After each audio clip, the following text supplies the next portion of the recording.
네, 안녕하십니까. 방금 소개받은 효성에서 근무하고 있는 이정민입니다. 저는 효성에서 신재생 에너지 영업팀에서 근무하고 있고요. 저희 팀에서는 태양광 사업과 ESS 두 개의 사업을 중심적으로 하고 있고, 요즘 정부에서 많은 정책이라든지 많은 활성화 방안에 의해서 폭발적으로 저희 부서가 효성 안에서 많은 관심을 받고 있습니다. 오늘 제가 준비한 자료는 태양광 플러스 ESS 발전소 건설과 투자를 위한 사전 정보 수집과 리스크 체크 포인트인데요. 주로 이제 태양광보다는 태양광에 ESS를 접합했을 때 그러한 이제 경제성이라든지 미리 투자하실 때 체크해야 될 사항들, 그런 부분을 중심으로 준비했고요. 그래서 오늘 준비한 자료를 보시면 먼저 태양광과 ESS에 대한 소개에 대해서 먼저 해드리고요.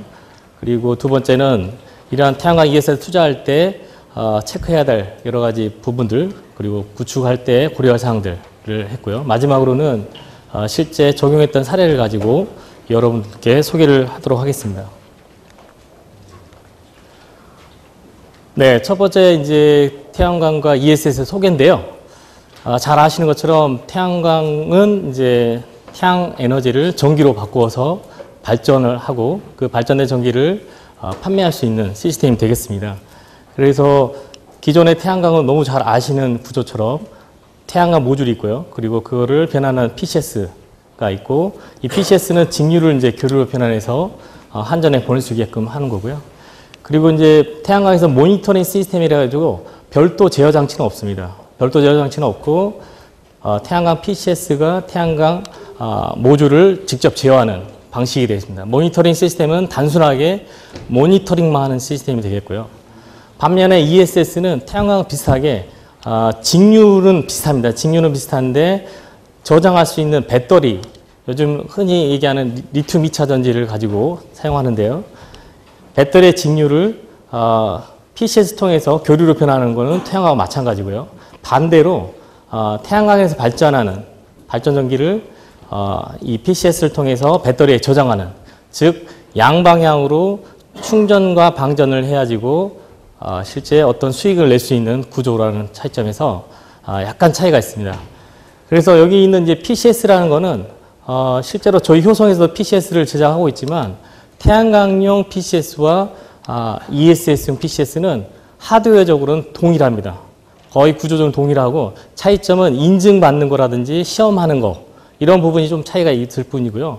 아직까지는 가격차가 조금 있지만 앞으로 태양광 시장처럼 ESS가 보급이 활성화된다고 하면 이 태양광 PCS와 마찬가지로 ESS용 PCS로 상당히 저가가 될 거다, 그런 예측을 하고 있고요.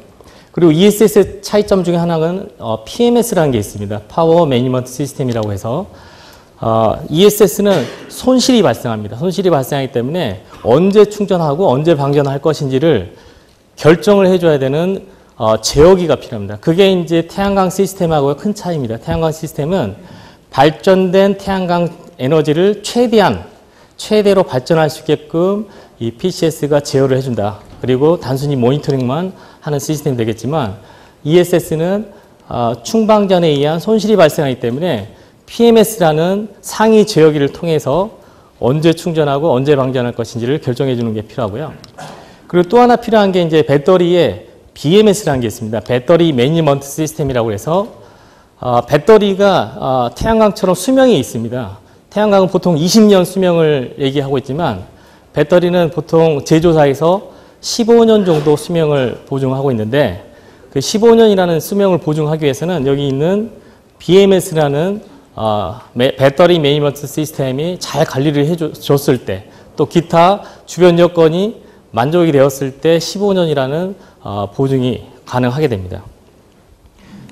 그래서 간단하게 설계해 드렸는데요. 보시는 것처럼 왼쪽 편에 이제 태양광 시스템은 태양광 어레이가 이렇게 넓은 면적을 차지하면서 설치가 되지만 ESS는 건물이라든지 컨테이너에 아주 작은 공간에 설치할 수가 있습니다. 그래서 한 예로 1메가와트 태양광을 설치하는데 요즘에 4,000평보다 더 줄어들 수도 있겠지만 약 4,000평이 필요하다고 하면 ESS는 1메가와트 시스템에 약 한 3메가와트 아워의 배터리를 설치한다고 가정했을 때 약 21평 정도 상당히 작은 면적을 필요로 하고 있습니다. 그렇기 때문에 기존의 태양광 설비를 가지고 계신 분들도 ESS를 추가 설치하는데 크게 어려움이 없고요.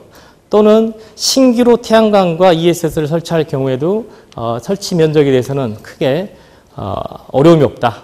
그렇게 보실 수 있고요. 그리고 이제 그 투자비에 대해서는 현재 1메가와트 시스템이 제가 이제 업계에 따라 다르겠지만 약 14억, 15억 정도 가정을 한다고 하면 ESS도 3메가와트/아워를 설치한다고 가정했을 때 약 15억 정도 예상이 됩니다. 이거는 이제 설치 조건이라든지 용량에 따라 약간 차이가 있지만 제가 이제 설명드리고자 하는 거는 태양광 1메가와트 시스템과 ESS 3메가와트 시스템이 하나의 어떤 페어로 설치할 수 있는데 비슷한 투자비가 들어간다. 비슷한 투자비가 들어가는데 태양광은 설치 면적이 많이 필요하지만 비슷한 투자비에 설치 면적이 적게 들어가기 때문에 태양광을 투자하실 분들은 ESS를 포함해서 투자하는 게 전체 태양광의 수익성을 개선시킬 수 있는 방법이 될 수 있다. 이렇게 설명드릴 수 있습니다. 여기 보시는 이제 이런 판넬이 태양광의 PCS와 비슷한 PCS가 되어 있고요. 여기 보시는 게 이제 배터리가 되어 있는데요.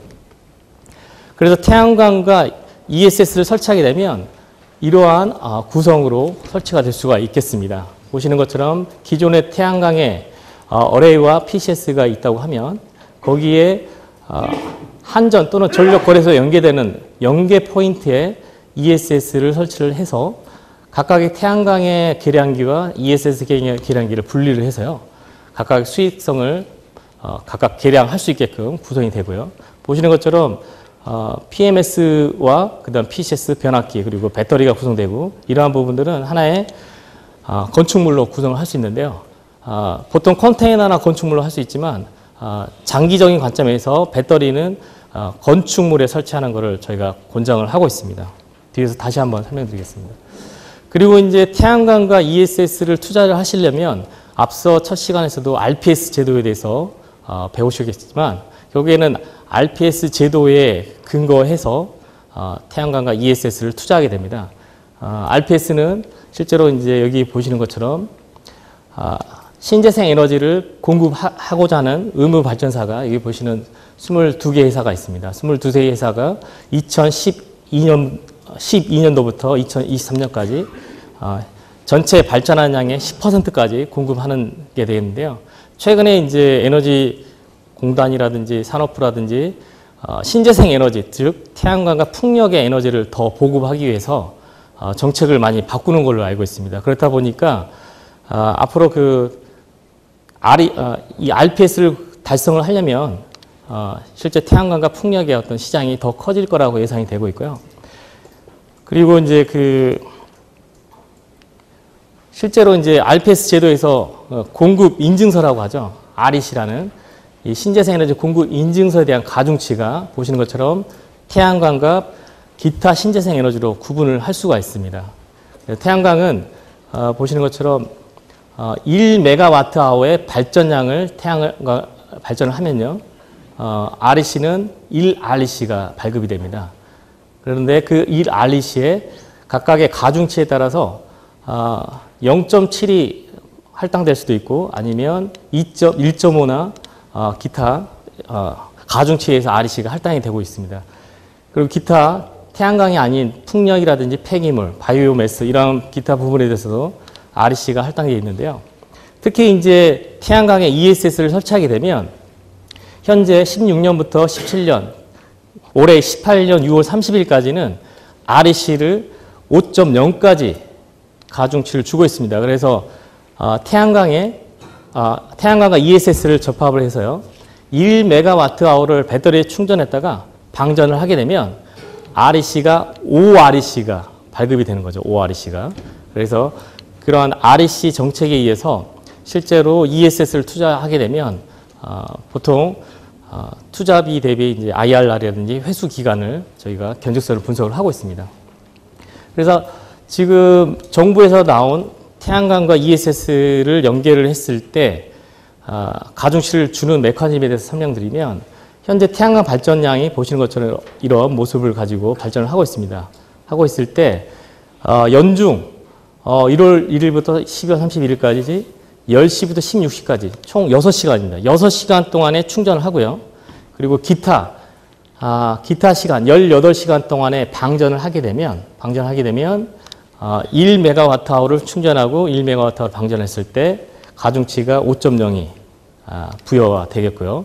현재 정부에서 이제 곧 발표를 하겠지만 하반기 2018년 하반기에도 REC가 5.0이 이렇게 유지가 된다고 하면 하반기에도 현재 그 기존에 가지고 있던 태양광 발전소라든지 아니면 신규로 하실 분들이 ESS를 투자를 하시려고 하는 생각을 많이 하고 있습니다. 근데 현재 좀 아쉽게도 리튬이온 배터리의 공급량이 상당히 부족합니다. 그 이유가 이제 저희가 이제 삼성 SDI하고 얘기를 많이 하고 있지만 아직까지는 신재생 에너지에 투입되는 리튬 전지보다 전기 자동차 쪽에 공급하고 있는 리튬 전지가 더 많다고 합니다. 그래서 생산량 캐파를 신재생 에너지원으로 급회전하기가 그렇게 확장하기가 조금 약간 주저하고 있는 상황이죠. 왜냐하면 정부의 정책이 계속 안정적으로 유지가 된다고 하면 배터리 회사에서도 배터리 생산 캐파를 늘릴 수가 있지만 아직까지 정부의 정책이 계속 바뀌기 때문에 현재는 배터리의 이제 수급이 원활하지 않다. 그래서 올해가 하반기에 5.0으로 유지된다고 하더라도 아직 그 배터리의 그 공급이 수월하지 않다는 게 지금 현실이고요. 지금 이제 이 페이지에서 한 예를 보여주고 있습니다.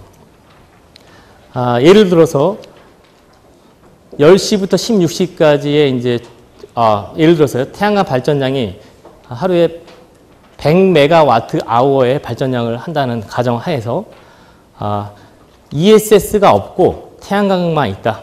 그러면 100메가와트/아워가 바로 계통으로 송전이 되기 때문에 그때 발생하는 REC는 예를 들어서 1.0 가중치를 가지고 있다고 하면 100REC에 해당하는 REC가 발급이 됩니다. 그런데 만약에 여기에 이제 ESS를 이렇게 설치하게 되면 ESS의 이 배터리의 저장 용량이 한계가 있기 때문에 그리고 너무 많이 설치해도 과투자가 되고요. 너무 적게 설치해도 문제가 되는데 예를 들어서 약 70% 정도를 저장할 수 있는 배터리를 설계했다고 보면요. 100메가와트아워의 발전량 중에 70메가와트아워가 충전이 되고요. 그리고 나머지 30메가와트아워는 바이패스가 되어서 바로 한전이나 전력계통으로 송출이 됩니다. 그러면 30메가와트가 바이패스가 되면 이때 이제 충전되지 않고 바이패스 되는 발전량은 가중치가 1.0이기 때문에 30REC가 발생하고요. 그리고 이제 배터리에 저장된 게 70메가와트아워가 되는데 제가 서론에서 말씀드린 것처럼 배터리는 손실이 있습니다. 손실이 있기 때문에 여기서 약 손실을 10%로 10메가와트아워로 가정을 해서 70메가와트아워가 들어가서 60메가와트아워가 방전된다고 가정을 했습니다. 그러면 60메가와트가 방전이 되면서 가중치 5.0을 부여가 됩니다. 그러면 REC는 300REC가 부여가 됩니다. 그래서 ESS를 설치했을 때 태양광 ESS 설치됐을 때 토탈 REC는 330REC가 발생하는 거죠.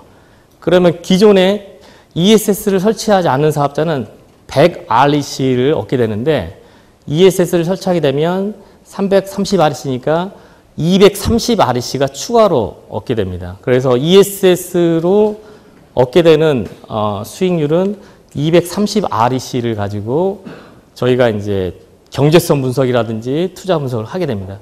저희가 보통 일반적으로 보면 태양광 발전 100REC에 결국에는 S&P를 포함하면 여기 REC로 계산한다면 약 200REC가 될 수가 있습니다. 그래서 태양광의 REC와 S&P에서 합한 200REC 그리고 ESS로 얻는 230REC 대략 200REC와 230REC가 비슷하기 때문에 태양광으로 얻는 수익과 ESS로 얻는 수익이 거의 비슷하게 얻을 수가 있다는 것을 여기 보시는 이제 표에서 알 수 있고 결국에는 이제 정부에서 나오는 REC의 가격 금액이 어떻게 바뀌느냐에 따라서 수익성이 바뀌기 때문에 그 부분을 잘 고려를 해서 투자를 하셔야 되는데요.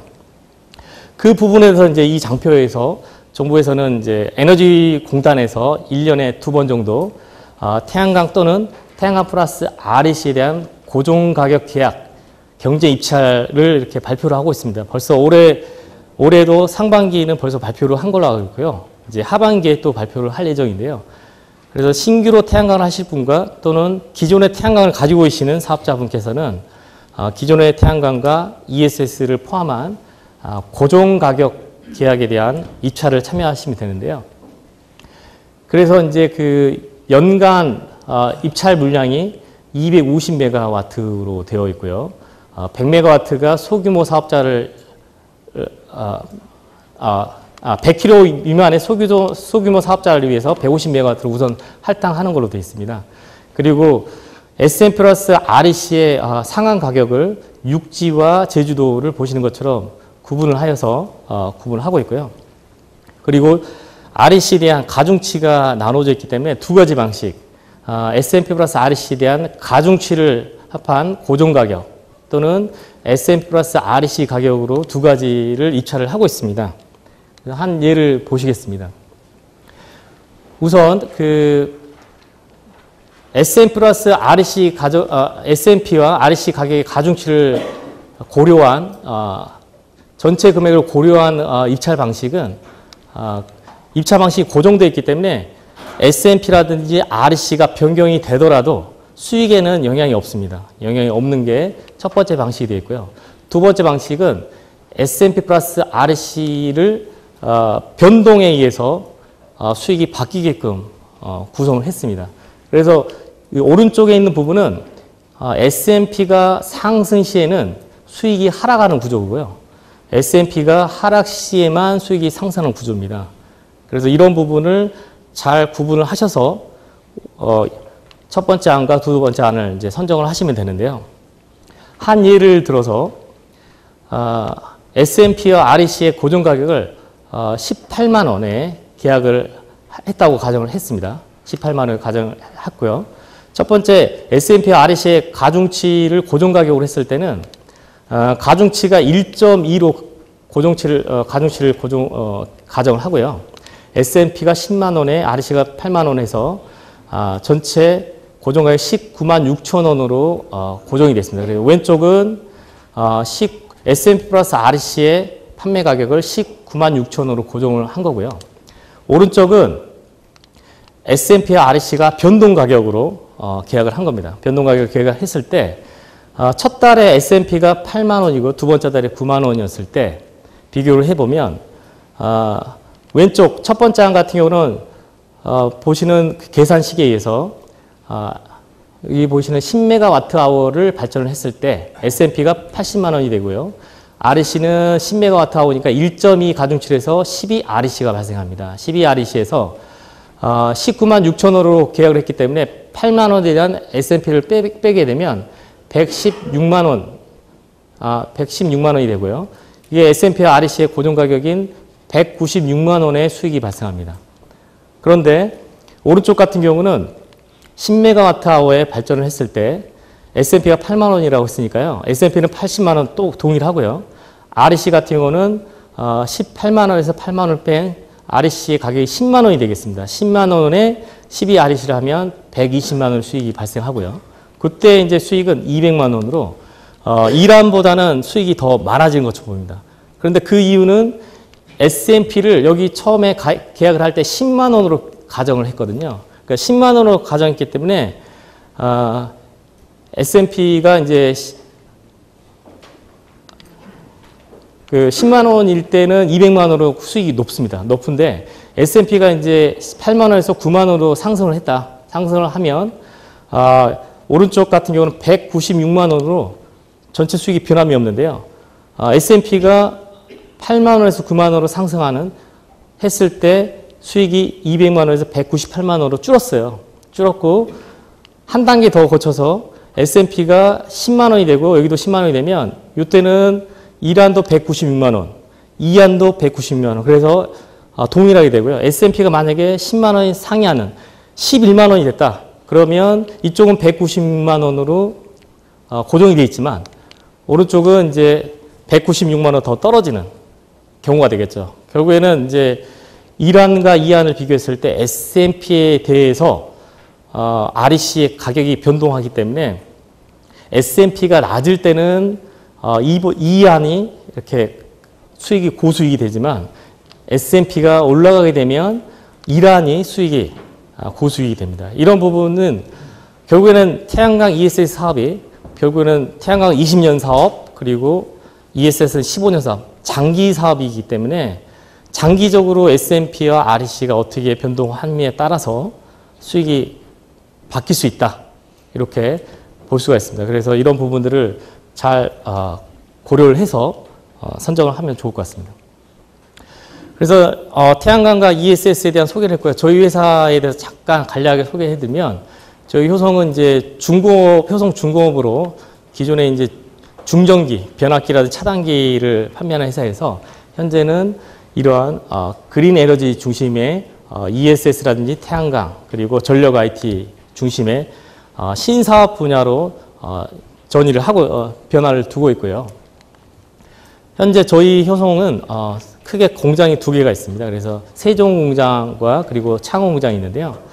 창원 공장에서는 기존에 저희가 하고 있던 중전 사업, 초고압 변압기라든지 차단기 이런 사업들을 하고 있고요. 지금 신사업에 해당하는 태양광 시스템과 그리고 ESS 그리고 PMS 이러한 부분들은 여기 세종 공장에서 저희가 실제 제작을 하고 있고 납품을 하고 있습니다.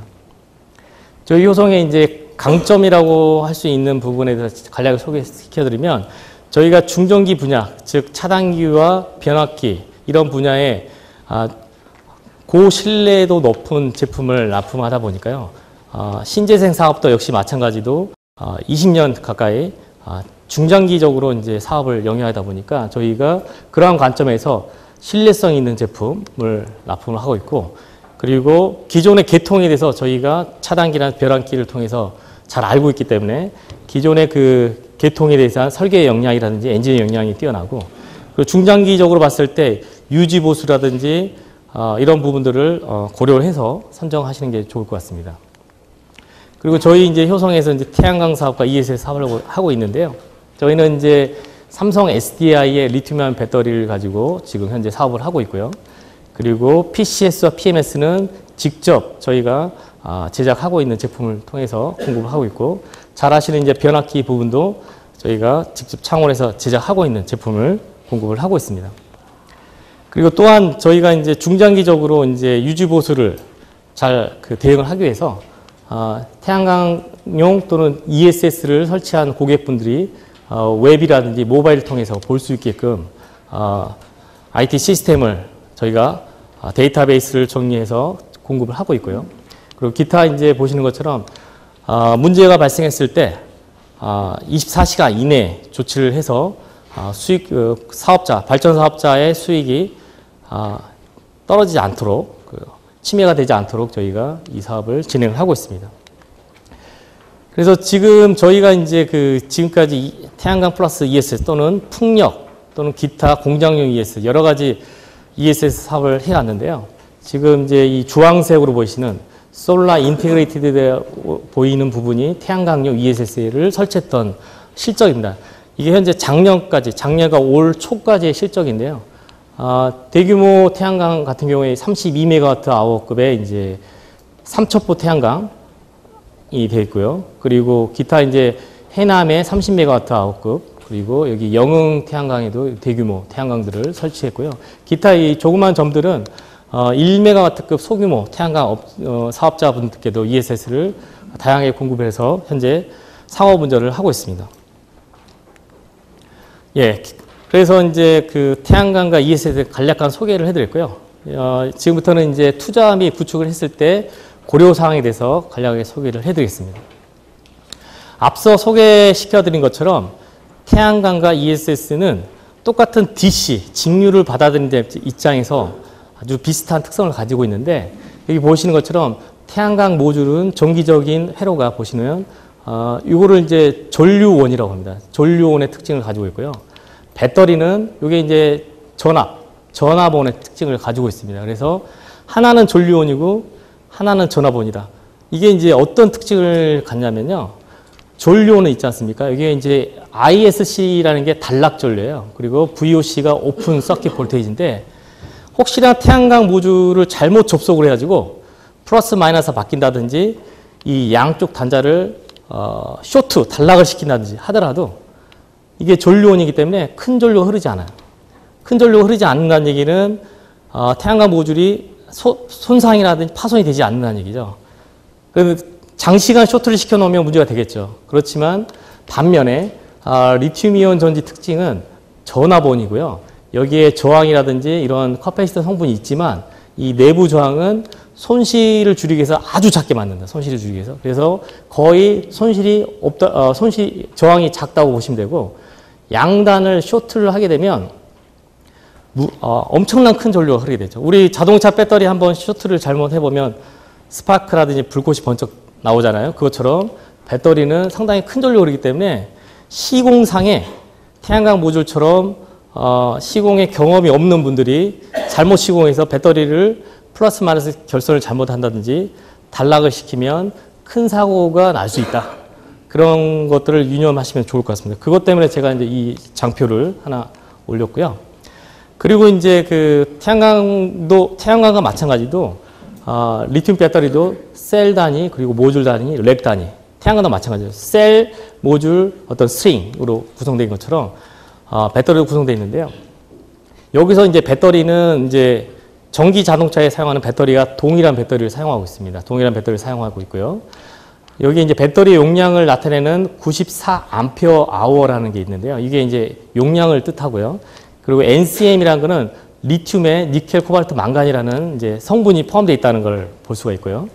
그리고 이거를 22개를 직렬로 하면 모듈이 되고요. 이 모듈을 12개를 직렬로 하면 토탈 직렬 개수가 264개의 직렬로 되는 개수가 됩니다. 상당히 많은 셀이 연결되어 있고요.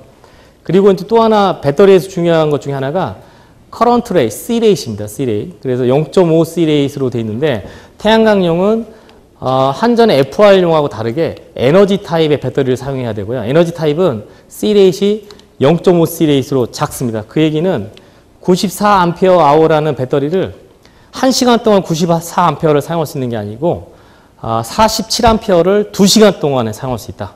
그러니까 충전 전류를 이 반으로 0.5로 나눠서 충방전을 해야 된다는 의미입니다. 그래서 태양광용이나 풍경용에 현재 사용하고 있는 배터리는 에너지 타입의 커런트 레이트, C 레이트 0.5 C 레이트라는 거. 이거 하나를 좀 알아두시면 좋을 것 같고요. 그리고 이제 배터리의 중요한 것 중에 하나가 이제 배터리 매니지먼트 시스템이라고 했지 않습니까? BMS가 중요한데요. 그 이유가 배터리가 이제 264개가 이렇게 직렬로 연결되어 있으면 충전 방전했을 때 264개의 셀 중에서 어떤 셀은 많이 충전되고 어떤 셀은 적게 충전되는 불균형 충전이 발생합니다. 그렇게 불균형 충전이 발생하면 배터리 수명이 빨리 끝나거든요. 그래서 그런 부분들을 방지하기 위해서 여기 BMS에서 보시면 셀 전압차를 줄일 수 있는 셀 밸런싱 기능을 가지고 있다. 이 부분이 중요하거든요. 이 부분이 있기 때문에 264개 셀이 직렬로 연결되어 있더라도 골고루 충전과 방전이 되어서 수명을 보정할 수 있다. 그래서 이 모듈 단위의 BMS, 렉 단위 BMS, 그리고 시스템 단위의 BMS가 이렇게 구성되어 있다고 볼 수 있고요. 그리고 이제 태양광과 ESS를 초기에 이제 투자를 하실 때 먼저 이제 보시는 것처럼 엔지니어링과 그리고 PCS 배터리 설계와 PMS 운전 전략 이런 부분들을 초기에 시작을 하게 되는데요. 첫 번째로 이제 설계를 했을 때 태양광 발전량의 한 예를 들었습니다. 여기 이제 1메가와트의 태양광 발전량이 있다고 했을 때요. 태양광 기온율은 15.5%고요. 하루의 발전량이 3.71메가와트 아워죠. 발전을 합니다. 근데 10시에서 16시 사이의 발전량을 봤더니 2.82메가와트하고 발생합니다. 즉 10시에서 16시까지 2.82메가와트 에너지가 발생을 하기 때문에 배터리로 저장할 수 있는 양은 약 한 2.5메가와트 아워 정도. 그러니까 1메가와트 태양광을 가지고 2.5시간 정도를 충전을 하면 적당하게 이렇게 충전을 할 수 있을 것 같다는 예측이 되고, 그리고 거기에 이제 충전하기 위한 태양광 발전량의 사이즈 크기. 여기는 이제 1메가와트 태양광인데 보통 이제 700kW에서 1000kW 범위에서 선정을 하는데요. 보통 이제 저희 이제 PCS의 표준품을 적용하다 보면 다음 페이지 보신 것처럼 한 1메가와트 정도를 선정을 합니다. 그래서 이제 여러 가지 배터리 사이즈에 대해서 한 시뮬레이션 한 결과인데요. 만약에 1메가와트 태양광에 대해서 배터리를 2메가와트/아워로 설정했을 때 보시면 이게 파란 게 이제 발전량이고요. 이 주황색이 배터리 저장된 양입니다. 그래서 태양광 발전량이 365일 보시면 발전을 많이 하는 날도 있지만 이렇게 발전 적게 하는 날도 있거든요. 그래서 이렇게 배터리에 저장되지 않는 날 365일 중에 배터리 이용률을 봤더니 100% 이용률에 대해서 86.0% 정도 이용률이 나오더라. 이게 이제 2메가와트아워에 배터리를 설치했을 때고요. 배터리를 2.5메가와트아워로 조금 더 늘렸을 때는 81.6%로 조금 더 줄어들더라, 이용률이. 그리고 배터리를 3메가와트아워로 더 늘리면 보시는 것처럼 이용률이 더 줄어든 걸 볼 수 있고요. 또 3.5메가와트아워 늘리면 배터리 이용률이 70.2% 줄어드는 걸 볼 수 있습니다. 그래서 태양광과 ESS를 설치하실 때 이러한 그 지역이라든지 태양광 일사량, 이용률 이런 것들을 가지고 보통 여기 2.5시간에서 3시간 정도 여기 두 번째, 세 번째 경우를 채택을 해서 설계를 하고 있습니다. 그렇게 설계를 하게 되면요. 10시부터 16시까지 충전하고 여기 파란색이 충전 커브고요. 그 다음에 여기는 반대로 마이너스니까 방전 커브가 됩니다. 그래서 충전과 방전이 되면 배터리 상태가 이제 풀로 충전됐다가 풀로 방전되는 걸 볼 수 있는데 이러한 데일리, 일일 패턴을 배터리 제조사에 제공을 하게 됩니다. 배터리 제조사에 제공을 하게 되면 배터리 제조사에서는 배터리의 수명 커브를 이렇게 계산을 하게 됩니다. 그래서 1차년도에 설치했던 배터리 양이 100%가 되는데 2차년도, 3차년도 되면 보시는 것처럼 배터리가 2% 정도, 약 2% 정도씩 매년 이렇게 줄어듭니다. 줄어들어서 보증하는 수치 15년이 되면 약 70% 정도, 75%에서 약간 상회하는 이 정도 범위가 되는데 이런 부분들을 가지고 실제 경제성 모델에 적용을 해가지고 어느 정도 배터리를 설치할 것인지를 계산을 하게 되고요. 그리고 이제 배터리 용량이 설계가 되면 이거를 컨테이너로 설치하게 될 것인지 아니면 건물에 설치할 것인지를 결정을 해야 되는데요. 주로 용량이 작으면 컨테이너 설치를 하고 용량이 10메가와트급 이상이 되면 건물에 설치를 하고 있는데요. 저희는 이제 주로 대용량을 하다 보니까 이렇게 건물에 많이 설치를 했습니다. 그래서 건물에 보시면 1층 건물에 설치를 할 수도 있고요. 또는 2층 건물에 설치를 할 수 있는데 배터리 무게가 보시면 메가와트아워당 약 8톤 정도 무겁습니다. 무거워서 2층 건물로 했을 때는 배터리를 1층에 설치하는 게 일반적이고요. 나머지 이제 PCS와 수배 전망, 기타 소방시설 이런 것들을 2층에 설치해서 안정적으로 저희가 시공을 하고 있습니다. 그리고 이제 태양광을 신규로 하실 때도 있지만 태양광이 이미 설치되어 있는 기존 태양광 업자들께서 이제 발전 사업자께서 ESS를 설치할 경우는 기존에 이제 이런 전기실들이 있는데요. 거기에 이제 ESS를 보시는 것처럼 건물을 통해 아주 신규 건물을 할 수 있습니다. 할 수 있는데 이렇게 됐을 때는 이 신규 건물에 의한 어떤 음영이 발생하거든요. 음영이 발생하기 때문에 그 음영을 이제 최소화하기 위해서 보통 이제 신규 건축물의 어떤 높이라든지 그리고 기타 주변에 있는 태양광 어레이에 영향을 주지 않는지를 분석을 하게 됩니다. 이런 분석들을 통해서 기존 태양광의 발전량이 감소되는 것을 방지를 해야 되고요. 그리고 이제 또 하나 보셔야 되는 게 이제 한전이나 전력거래소에서 ESS를 어떻게 결성할 건지에 대한 가이드라인이 되어 있습니다.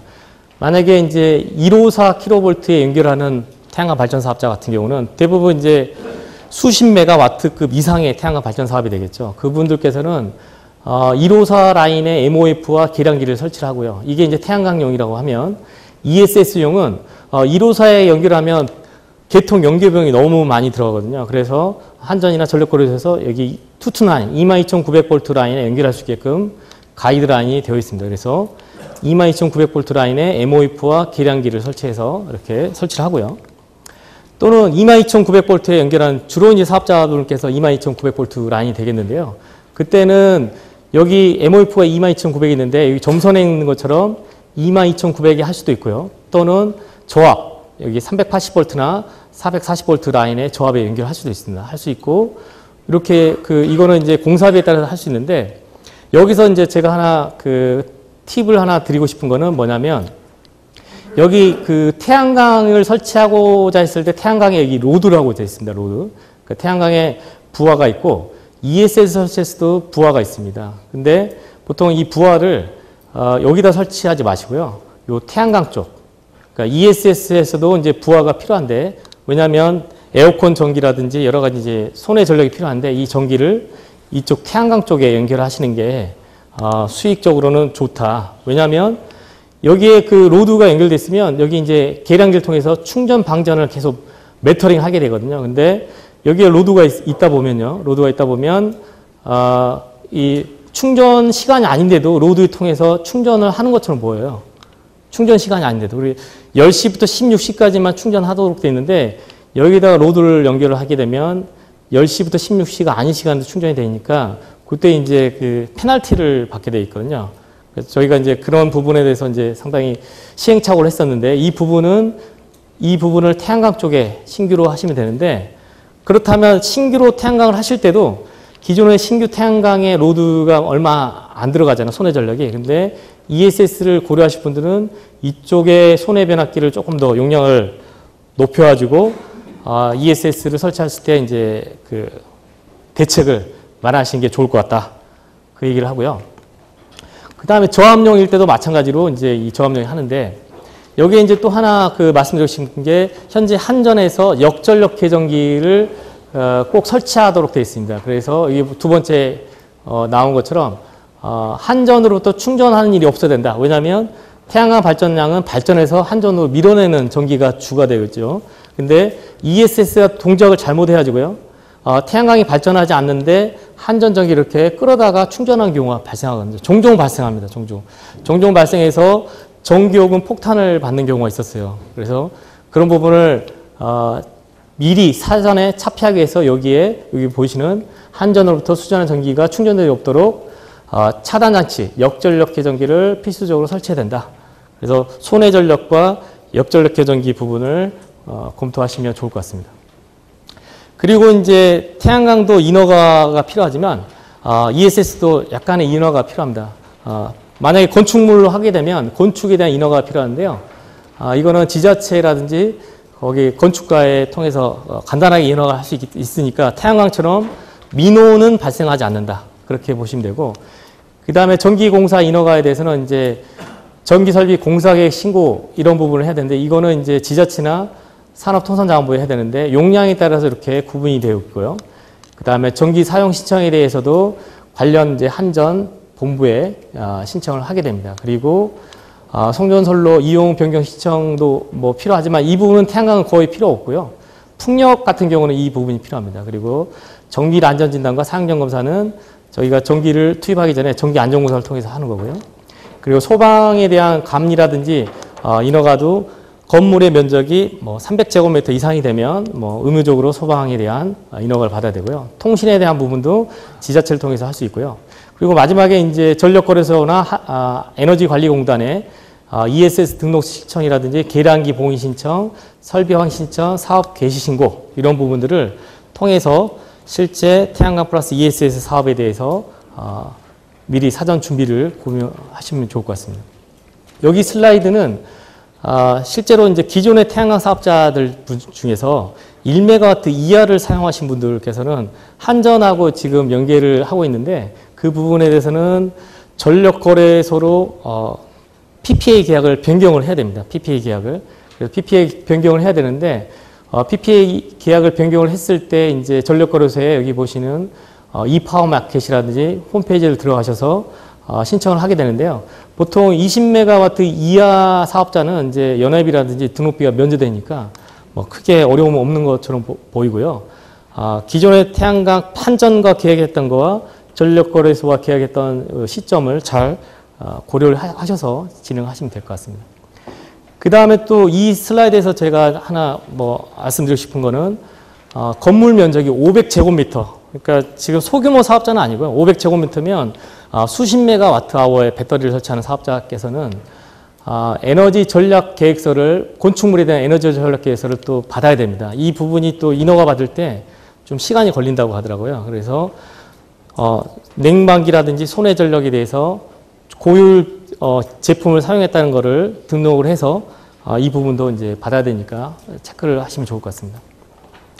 그렇게 해서 이제 인허가 부분이 되면 이제 여기서부터는 이제 제작 단계에 대한 부분이 되겠고요.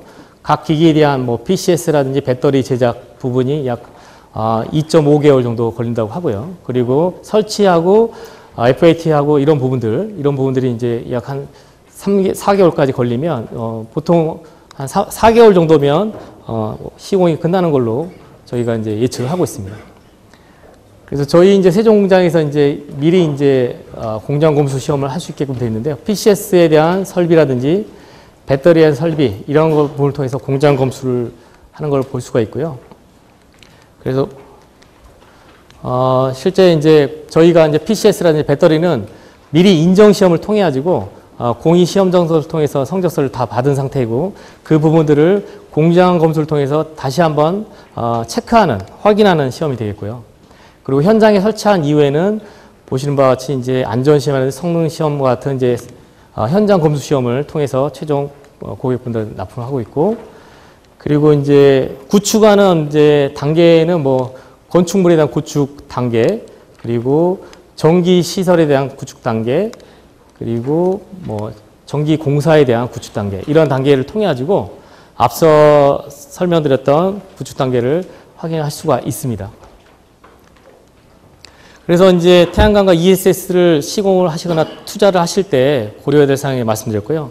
마지막으로 이제 적용 사례인데요. 이거는 저희가 이제 기존에 이미 납품하였던 설비이다 보니까 간략하게 소개를 해드리겠습니다. 용량은 PCS가 12.5MW고 배터리는 41.186MWh 아우고요.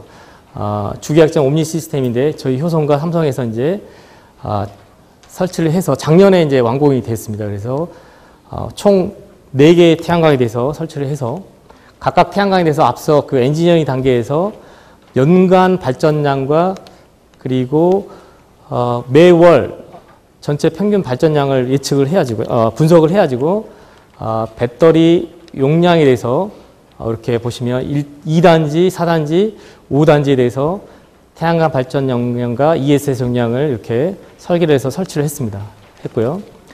그리고 배터리에 대해서도 말씀드린 것처럼 이런 구성을 통해 가지고 2단지와 4단지, 5단지에 구성을 했다고 보시면 되고요.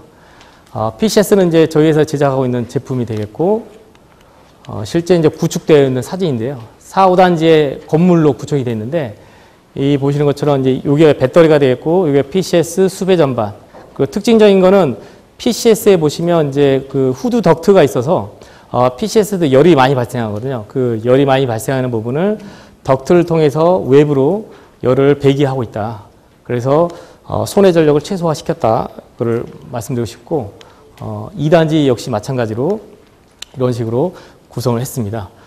그래서 제가 이제 50분간 이렇게 간략하게 설계해 드렸는데요.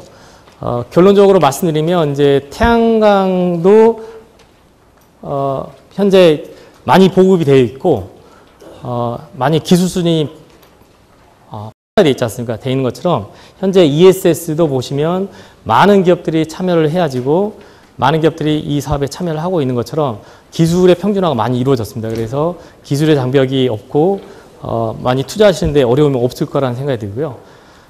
제가 발표 준비는 여기까지고요. 혹시 질문이 있으면 질문을 받겠습니다.